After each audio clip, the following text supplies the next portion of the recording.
Hello everyone, I am बेला जैन और मैं आपका हार्दिक स्वागत करती हूँ हमारे चैनल इंग्लिश वाणी पर। फ्रेंड्स, कल की क्लास में हमने सीखा था हैज हैव से सेंटेंस बनाना और मैंने आपको एक वर्क दिया था मिस्टर अमिताभ बच्चन के एक डायलॉग को आपको इंग्लिश में ट्रांसलेट करना था। आई होप आपने वो ट्रांसलेट कर लिया होगा एंड जिन्होंने भी उस डायलॉग को इंग्लिश में ट्रांसलेट किया है मुझे कॉमेंट सेक्शन में कॉमेंट करके जरूर बताएं। अभी हम उसे यहाँ ट्रांसलेट करते हैं और चेक करते हैं कि आपने वो सही से ट्रांसलेट किया है या नहीं। फ्रेंड्स, उस डायलॉग में दो लाइनें थी। पहली लाइन थी आज मेरे पास बिल्डिंग है, प्रॉपर्टी है, बैंक बैलेंस है, बंगला है, गाड़ी है। अब इस लाइन को कैसे ट्रांसलेट करेंगे? मैं मिस्टर अमिताभ बच्चन की वॉइस में उनकी तरह नहीं बोल सकती, तो प्लीज हंसिए मत। आज मेरे पास बिल्डिंग है। अब सबसे पहले हमें क्या करना है? किसी भी सेंटेंस को ट्रांसलेट करने के लिए हमें सबसे पहला काम करना होता है उसके सब्जेक्ट की पहचान करना। उसका यहाँ सब्जेक्ट है मेरे, इट मीन्स आई, लेकिन उससे पहले एक शब्द आया है आज, तो इसे ट्रांसलेट करके इसकी जगह पे लिख देंगे टुडे। उसके बाद आएगा सब्जेक्ट आई और फिर आती है वर्ब। अब यहाँ वर्ब क्या आएगी? पास है आ गया है इसलिए यहाँ आएगा हैज या हैव, और आई है इसलिए आ जाएगा हैव। टुडे आई हैव, और अब जो भी है उसे बस कॉमा लगा के आपको लिखते जाना है। Today I have building,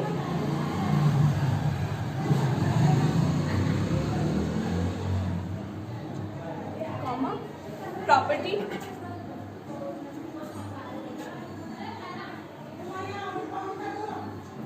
bank balance,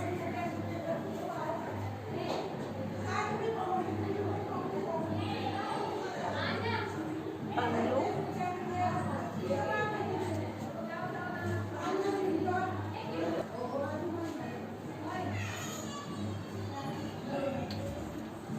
तो हमारा सेंटेंस बना today I have building, property, bank balance, bungalow, car. Sentence को ट्रांसलेट करने के लिए मैंने आपको कुछ स्टेप्स बताए थे। अगर आपने वो क्लास नहीं देखी है तो पहले वो क्लास जरूर देखिए। नेक्स्ट सेंटेंस है क्या है तुम्हारे पास।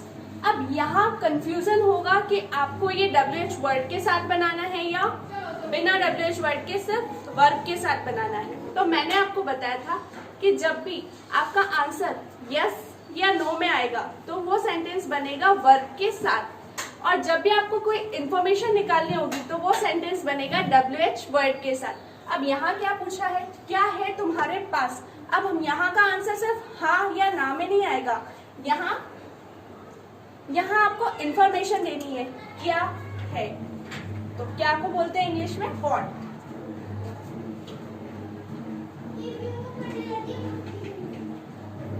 मैंने आपको लास्ट क्लास में बताया था कि इस तरह के सेंटेंस को आप दो तरह से बना सकते हैं, लेकिन प्रेफरेंस आपको सेकंड मेथड को देनी है, और सेकंड मेथड में हम वर्ब के रूप में यूज करते हैं डू या डस को। अब यहाँ क्या है? तुम्हारे पास। तो तुम्हारे को हम बोलते हैं प्लूरल सब्जेक्ट, इसलिए यहाँ आएगा डू। What, do. अब यहाँ आ गया WH वर्ब, उसके बाद आएगा सब्जेक्ट, आएगा हैव। बचा हुआ sentence what do you have. ये तो हमने पढ़ा हैज और हैव का प्रयोग, पास में होना, रखना, या पास में है और रखता है। अब हम देखेंगे रखता था या पास होता था, उसके लिए क्या यूज करते हैं? उसके लिए यूज करते हैं हैड। आपने बहुत सारी बार अपने घर में बड़े बूढ़े लोगों को बोलते हुए सुना होगा हमारे पास पहले इतनी जमीन थी, हमारे पास पहले इतना बड़ा मकान था, है नहीं था। तो उस तरह के सेंटेंस को हम इंग्लिश में कैसे ट्रांसलेट करते हैं, चलिए देखते हैं। जब भी पास्ट में किसी चीज का होना या रखना बताया जाता है तो वहाँ वर्ब हैड का यूज होता है। चलिए उसे सेंटेंस के साथ समझते हैं। जैसे सेंटेंस है हमारे पास बड़ा खेत था। अब यहाँ सब्जेक्ट क्या है? हमारे पास, या यह अधिकार किसका है? हमारा। तो इसका सब्जेक्ट हो गया हमारा, और इसी को इंग्लिश में लिखेंगे बी। अब आती है वर्ब। वर्ब क्या है? हेड। अब हमारे पास यहाँ एक ही वर्ब है हेड, तो इसके लिए हमें ये सोचने की जरूरत नहीं है कि सिंगुलर सब्जेक्ट के साथ क्या लगेगा, प्लूरल सब्जेक्ट के साथ क्या लगेगा। हमेशा हेड का प्रयोग होगा। वी हैड क्या था? बड़ा खेत, इस लिखेंगे बिग फार्म।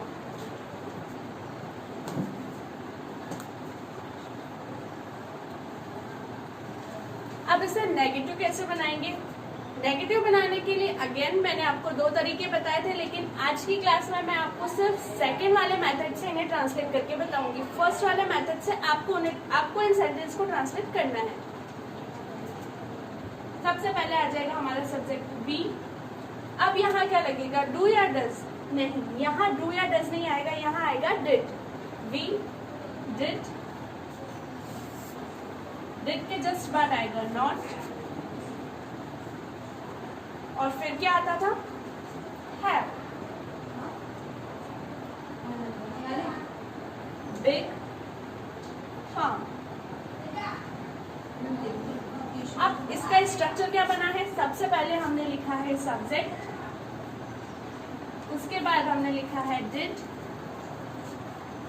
फिर नॉट, देन हैव, और फिर रिमेनिंग सेंटेंस। इंट्रोगेटिव सेंटेंस कैसे बनाना है? क्या हमारे पास बड़ा खेत था? अब इसका आंसर आएगा हाँ या ना में। हाँ था या फिर नहीं, नहीं था। तो यहाँ पे क्या है? कोई इन्फॉर्मेशन नहीं निकल रही, सिर्फ आंसर को देना है आपको हाँ या ना में। इसलिए यहाँ क्या होगा? सबसे पहले हम लिखेंगे वर्ब को, और वर्ब क्या है? डिड। डिड, उसके बाद आएगा सब्जेक्ट वी, देन आएगा हैव, और फिर रिमेनिंग सेंटेंस।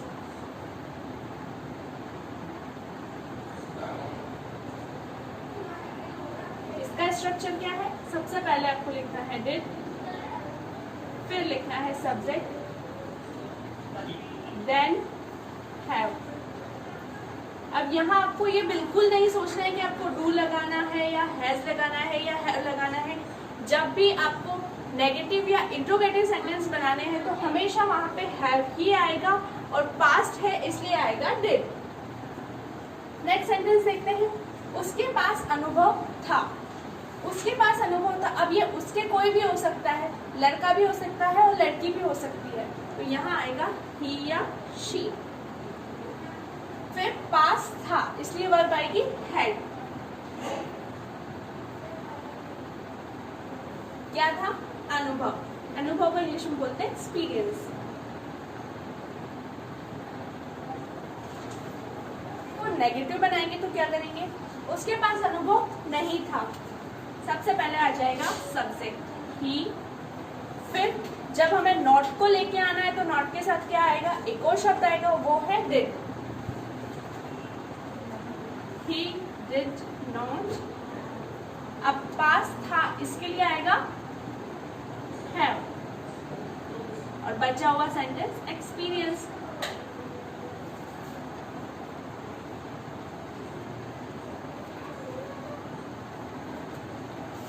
इसका इंट्रोगेटिव सेंटेंस कैसे बनेगा? क्या उसके पास अनुभव था? सबसे पहले आ जाएगा डिड, फिर आएगा हमारा subject he, did he have experience.